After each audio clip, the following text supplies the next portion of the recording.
PTC में एक अधेड़ का शव मिलने से मची अफरा तफरी। बुधवार को पीटीसी में स्थित एक तालाब में पीटीसी में ही कार्य कर रहे माली विनोद राय का शव मिलने से अफरा तफरी इसकी स्थिति उत्पन्न हो गई। बताया जाता है कि विनोद राय सोमवार की शाम से ही लापता है। काफ़ी खोजबीन की गई लेकिन वह नहीं मिला। तो वहीं बुधवार की सुबह उसका शव पीटीसी में स्थित तालाब में एक किनारे में पाया गया, जहां उसके परिजनों को बुलाया गया और उसकी पहचान करवाई गई। परिजनों के द्वारा शव की पहचान की गई। तो वहीं मौके पर पहुंची विश्वविद्यालय थाना पुलिस ने शव को अपने कब्जे में लेकर पोस्टमार्टम के लिए भेज दिया। विनोद राय राजकुमारगंज के रहने वाले स्वर्गीय दौरिक राय के 50 वर्षीय पुत्र थे। हमारे पति हतनु। क्या नाम है? विनोद राय। यहाँ कैसे?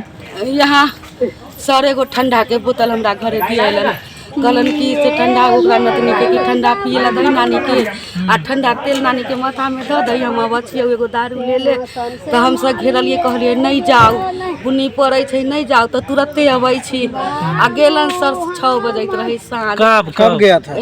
हुआ गुमटी पर। कब? कौन दिन? अथी है सोमवार है। अच्छा 1 तारीख। अच्छा यहीं के स्टाफ चले, यहाँ काम कर चले पीटीसी में? हाँ। की नाम चले? विनोद राय। कब से काम करते थे यहाँ? यहाँ कब से काम करते? यहाँ तो 40 साल से। 40 साल? 40 साल से काम करते हैं। बेटा शादी वाल चला है? 3 हो। हाँ 3 नंबर में। हाँ सर हम 3 हैं। घर कहाँ है इसका? इनकर पहले घर रहन राजकुमारगंज, ओकरा बाद इनकर पत्नी एगो भाग गेलन न तो ई सब छोड़ कर हुआ बना लेकिन कहाँ? सोने की। अभी आप ही लोग के साथ रहते थे? हाँ हमरे साथ रह छलखिन। हम आऊ आए गो नतनी रह छलिए। हमर नाम है रीता देवी।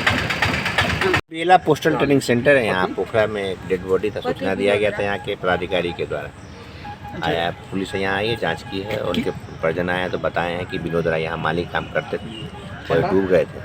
जो परिजन लोग उसकी पहचान किए हैं, कार्रवाई की जा रही है, पोस्टमार्टम तो ले जा रहे हैं। प्रथम दृष्टया डूबना ही है सर। अभी तक जो परिजन बता रहे हैं डूबने की बात बता रहे हैं।